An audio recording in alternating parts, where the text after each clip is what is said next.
ndugu yangu Musalia Mudavadi, katika mambo ya diplomasia,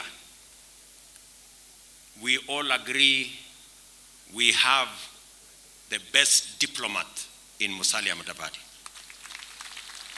kwa sababu ya kazi yake anafanya. Mara nisipopata nafasi, nchi nyingi wanatuambia ukituma huyo Musalia Mudavadi, huyo ni sawa, atakuja anyoroshe kazi na itafanyika vile wewe ungefanya. So nataka nikushukuru mheshimiwa for your dedication to duty. Amekuwa Marekani, amefika jana usiku, na kuna mambo mtasikia hivi karibuni ambayo tunafanya na serikali ya Marekani ili kusukuma gurudumu na uchumi wetu wa Kenya.